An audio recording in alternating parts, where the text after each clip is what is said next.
So ఆ కృతజ్ఞతతోనే సింధుకి ఆ రోజు డెలివరీ అయిన తర్వాత వదిలేసి వెళ్ళిన పిల్లలు మళ్ళీ నాకు కావాలి, ఆ విషయంలో మీరే నాకు హెల్ప్ చేయాలి అని మిమ్మల్ని రిక్వెస్ట్ చేస్తే సింధుకి ఏదో విధంగా హెల్ప్ చేయాలనే ఉద్దేశంతోనే మీరు సింధుకి అనుకూలంగా సాక్ష్యం చెప్తున్నారు. అవునా కాదా? కాదు, నేను సింధుకి అనుకూలంగా చెప్పలేదు. జరిగింది మాత్రమే చెప్పాను. అబద్ధం. కాదు, నిజం. మీరు చెప్తుంది అబద్ధం.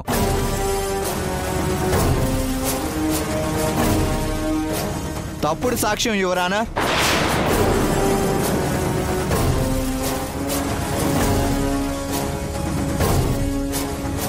విన్నారు కదా, ఈ డాక్టర్ మీద నేరారోపణలున్నాయి.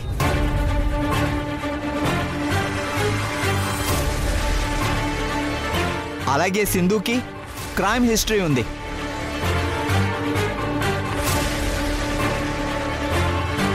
ఇలాంటి వాళ్ళు కేసు గెలవడానికి ఎన్ని కథలైనా అల్లుతారు, ఎన్ని కల్పితాలైనా సృష్టిస్తారు.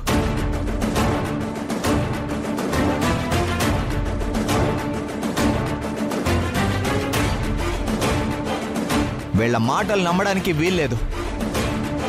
యువర్ ఆనర్, ఈ డాక్టర్ సాక్ష్యాన్ని పరిగణలోకి తీసుకోవద్దని మిమ్మల్ని రిక్వెస్ట్ చేస్తున్నాను your honour. Ramachandra Prasad, doctor మీద నేరారోపణలున్నా ఆవిడ నిర్దోషని కోర్టు తీర్పిచ్చింది. సింధు జైలు శిక్ష అనుభవించింది. ఇంకా వాడిని క్రైమ్ కోణాలతో చూడటం కరెక్ట్ కాదు. నువ్వెంత ఆర్గ్యూ చేసినా డాక్టర్ చెప్పిన సాక్ష్యం ఇక్కడ నాకు క్లియర్గా ఉంది.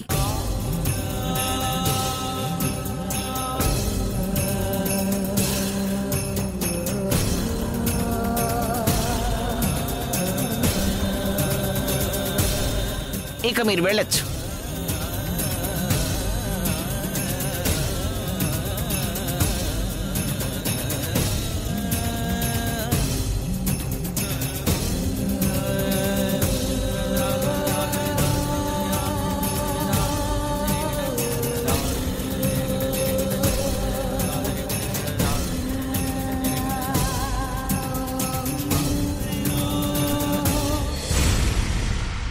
ఈ కేసులో వాదోపవాదాలు విన్న తర్వాత కోర్టు ఒక నిర్ణయానికి వచ్చింది.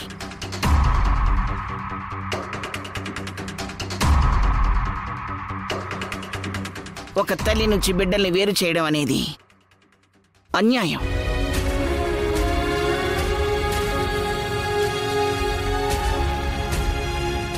ఆ తల్లి హంతకురాలైనా సరే లేక ఇంకేదైనా సరే తల్లి తల్లే. అలాంటి తల్లి నుంచి తనకు పుట్టిన బిడ్డల్ని వేరు చేసిన డాక్టర్ మీద, దమయంతి మీద సింధు కేసు ఫైల్ చేయాలని కోర్టు ఆదేశించడమైనది.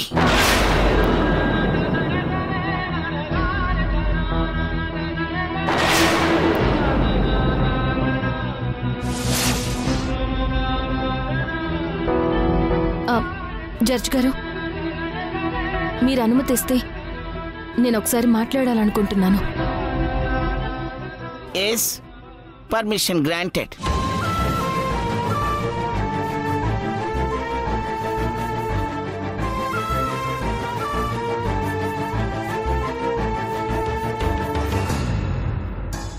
జడ్జ్ గారు, ఎవరి మీద ఎలాంటి కేసు పెట్టే ఉద్దేశం నాకు లేదు.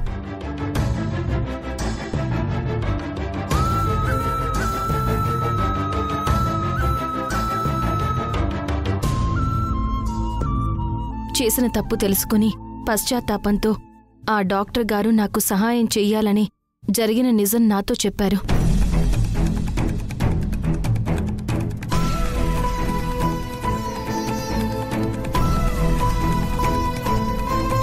ఆ డాక్టర్ నాకు నిజాలు చెప్పడం వల్లే రిషి, శశి నా పిల్లలే అని తెలుసుకోగలిగాను.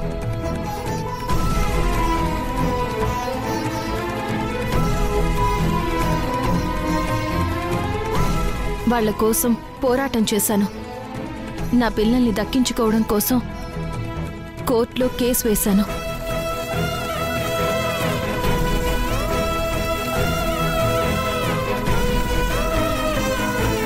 ఇప్పుడు డాక్టర్ గారి మీద కేసు వేసి ఆమెను ఇబ్బంది పెట్టడం నాకిష్టం లేదు.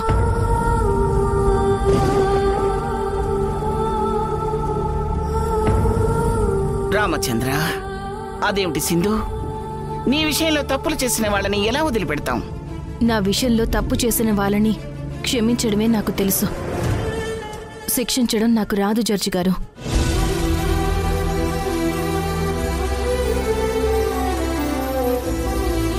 అలాగే మా అత్తయ్య దమయంతి గారు పుట్టిన పిల్లల్ని నాకు తెలియకుండా తీసుకువెళ్లడం తను చేసిన తప్పే.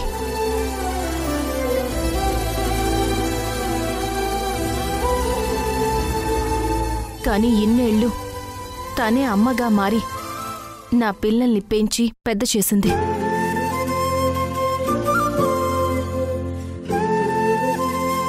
వాళ్ళని ఎంతో బాగా చూసుకుంది.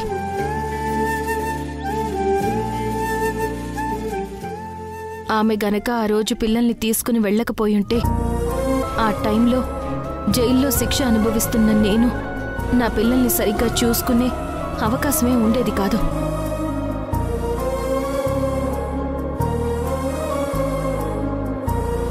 నా పిల్లలకి అమ్మ ప్రేమ దూరమై నాకు దూరంగా చిల్డ్రన్స్ హోంలో పెరిగేవాళ్ళు.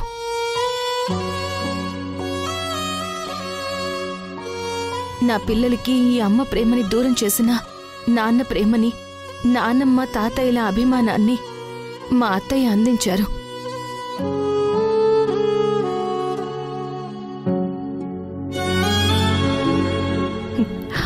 ఆ విషయంలో నేను చాలా సంతోషపడుతున్నాను.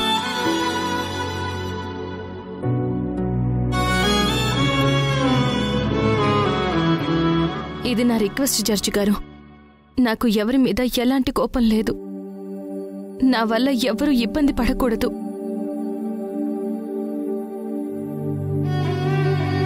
నాకు నా పిల్లలు దక్కితే చాలు. నేను ఎవరి మీద కేసు వెయ్యను.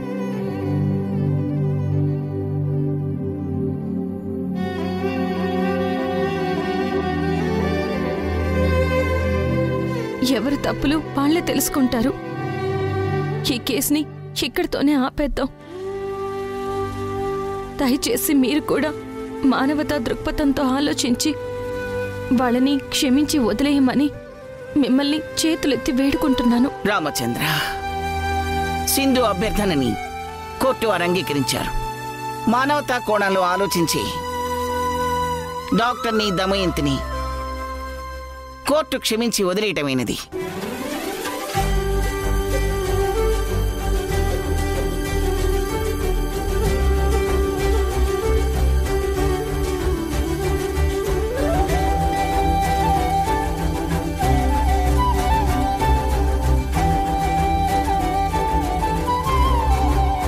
నన్ను క్షమించు సింధు.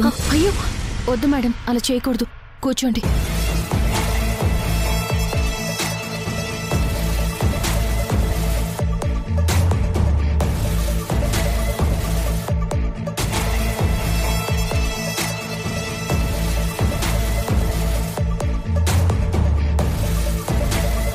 యువర్ ఆనర్, ఫైనల్గా నేను ఒకటి చెప్పాలనుకుంటున్నాను. అది మీరు పూర్తిగా విని జడ్జిమెంట్ చెప్పండి ప్లీజ్. ఓకే ప్రసాద్, అదేమిటో త్వరగా చెప్పండి. సింధు మీద ఓ నగల దొంగతనం కేసు ఉంది.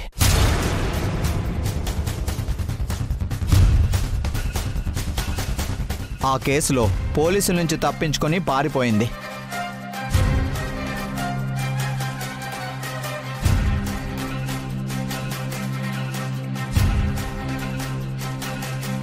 ఆ తర్వాత వెతికి మరీ సింధుని పోలీసులు అరెస్ట్ చేసి జైల్లో పెట్టారు.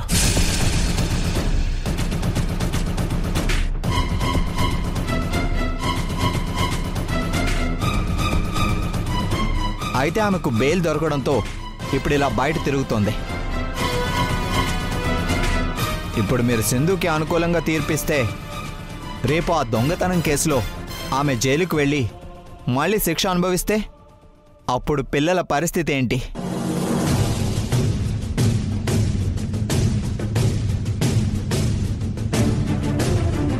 నాన్న, నానమ్మ, తాతయ్య వాళ్ళున్నా కూడా వాళ్ళ అనాథల్లో ఉండిపోవాలా? యువర్ ఆనర్, అందుకే మొదటి నుంచి మేము చెప్తుంది ఒక్కటే, ఇలాంటి నేరస్తురాల దగ్గర పిల్లలు పెరగకూడదు.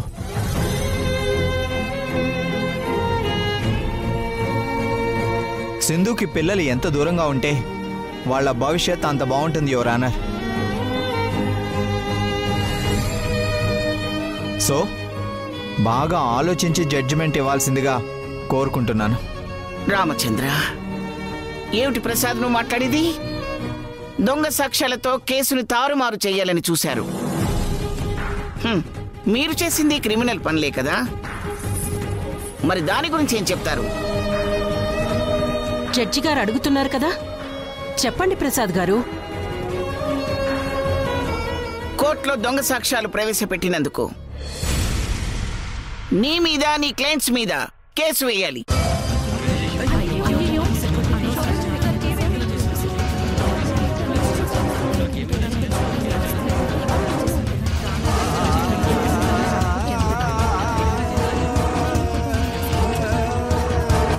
Order, order, order. It's all right. మొదటి తప్పు కింద క్షమించి వదిలేస్తున్నాను. జడ్జిమెంట్ ఎలా ఇవ్వాలో ఒక జడ్జిగా నాకు తెలుసు. ఇప్పటి వరకు చేసిన ఆర్గ్యుమెంట్స్ చాలు. కూర్చోండి. మిలాడ్, సింధు మీద దొంగతనం కేసున్నా ఆ కేసులో తనే దోషి అని ఇంకా నిరూపణ కాలేదు. మిలాడ్, ఇక్కడ ఒక విషయం అర్థం చేసుకోవాల్సిందిగా మిమ్మల్ని సవినీయంగా కోరుతున్నాను. ఏమిటది? డాక్టర్ గారే చెప్పారు, ఫైనాన్స్ ఫ్రాడ్ కేసులో వాళ్ళని మోసం చేసి కోట్ల రూపాయలతో ఫారిన్ పారిపోవాలని చూసిన వాళ్ల పార్ట్నర్ని సింధు ప్రాణానికి తెగించి పోలీసులకి పట్టించిందని.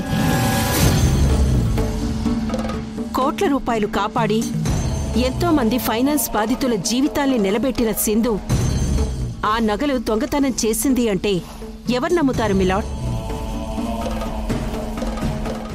ఆ నేరం సింధు మీద మోపబడింది. ఆ కేసులో కూడా సింధు నిర్దోషి అని తీర్పొచ్చి తను ఖచ్చితంగా బయటకొస్తుంది. అందుకే ఆ కేసు విషయం పరిగణలోకి తీసుకోవద్దని మిమ్మల్ని రిక్వెస్ట్ చేస్తున్నాను మిలాడ్.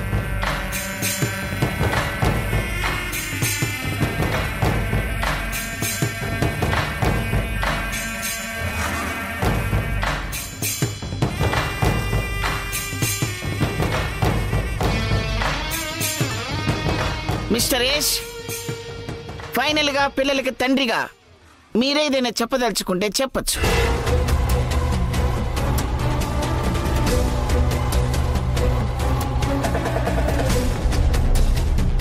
సింధు గురించి నేను చెప్పాల్సింది ఒకటి ఉంది మేడం. ఓకే, బోన్లోకి వచ్చి చెప్పండి.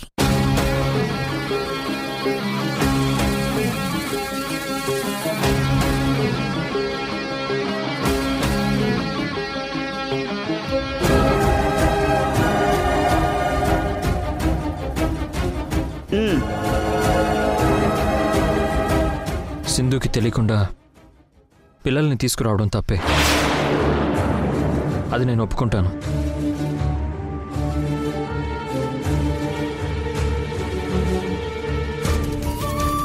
పిల్లలు తల్లిదండ్రుల సంరక్షణలోనే పెరగాలి, అది నేను నమ్ముతాను.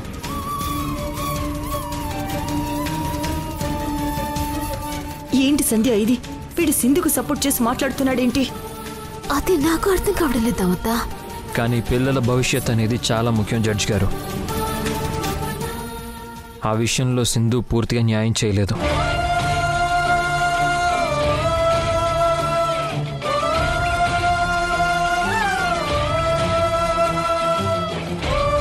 ఆ మాట మీరేలా చెప్పగలరు? చాన్నాళ్ళు భర్తగా ఆవిడతో కలిసి నేను ఉన్నాను కాబట్టి.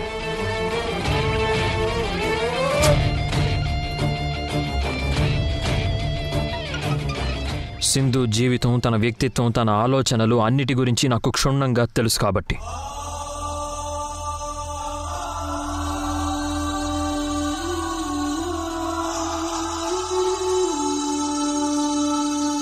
పిల్లలకి తను దూరం అయి ఉండొచ్చు, కానీ పిల్లలకి తను కరెక్ట్ కాదు జడ్జి గారు.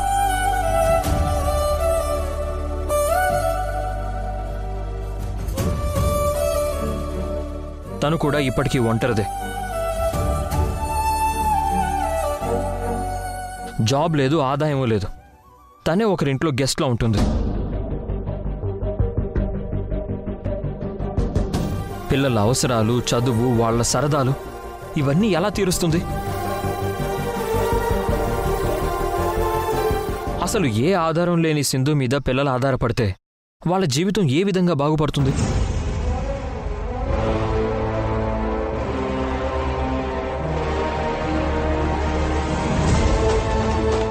మీరు కూడా ఆలోచించండి జడ్జి గారు.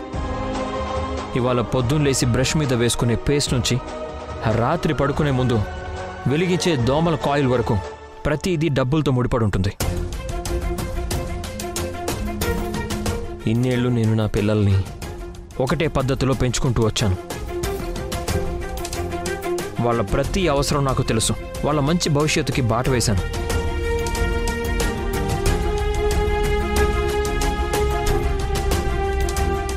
ఇప్పుడు సడన్గా పిల్లలు ఆ సింధు దగ్గరికి వెళ్తే అన్ని క్రమం తప్పుతాయి. పిల్లల బతుకులు గాడి తప్పుతాయి. ఇవన్నీ మీరు ఒకసారి లోతుగా ఆలోచించి సరైన నిర్ణయం తీసుకుంటారని భావిస్తున్నాను. మీరు ఎలాంటి నిర్ణయం తీసుకున్నా దాన్ని నేను స్వాగతిస్తాను జడ్జి గారు.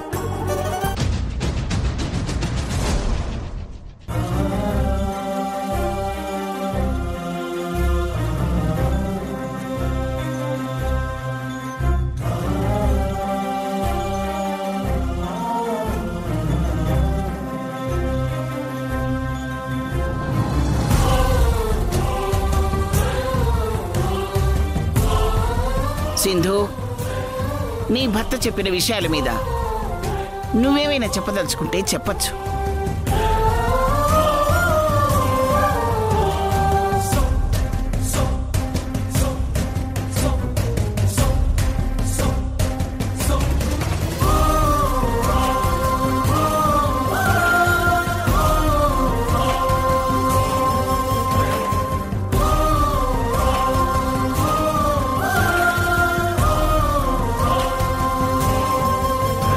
జడ్జి గారు, యష్ చెప్పింది కరెక్టే. ఇప్పుడు నేను ఒంటరిని. నాకు ఎలాంటి సంపాదన లేదు. ఈ ప్రపంచంలో కేవలం డబ్బున్న వాళ్ళు మాత్రమే పిల్లల్ని పెంచుతున్నారా? మధ్యతరగతి వాళ్ళు, లేని వాళ్ళు, పేదవాళ్ళు పిల్లల్ని పెంచుతున్నారు కదా.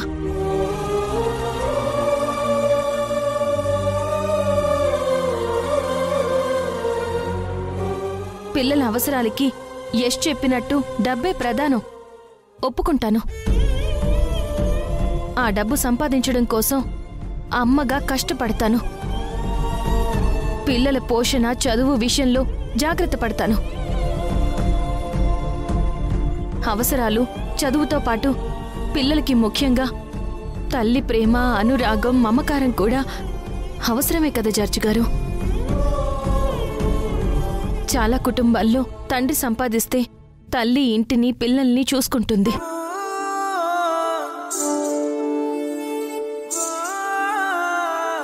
పొద్దున్నే ఆఫీస్కి వెళ్ళిపోయి రాత్రికి ఇంటికి తిరిగి వస్తాడు తండ్రి. ఈలోపు పిల్లల అవసరాలు, వాళ్ల మంచి చెడులు చూసేది ఎవరు జడ్జి గారు? తల్లే కదా.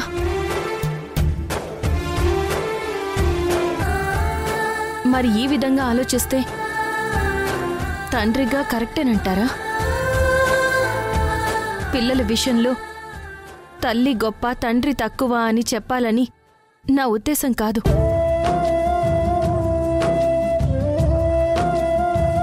తల్లిదండ్రులు ఇద్దరూ సమానమే. ఏ తల్లైనా పిల్లల మంచి కోరుకుంటుంది. వాళ్ళకి ఏ హాని జరగాలని కల్లో కూడా అనుకోదు.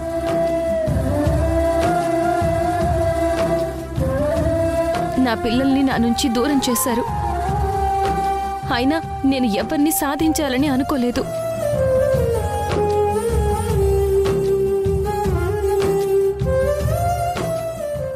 నా పిల్లలు నాతో ఉంటే చాలు అనుకుంటున్నాను.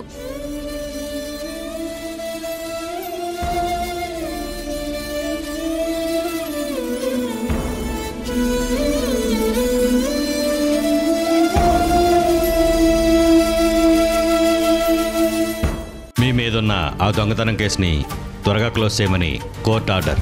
అందుకే వచ్చాం. చెప్పండి, ఆ నగలెక్కడా? ఎక్కడ పోయాయో అక్కడే వెతుక్కోవాలి.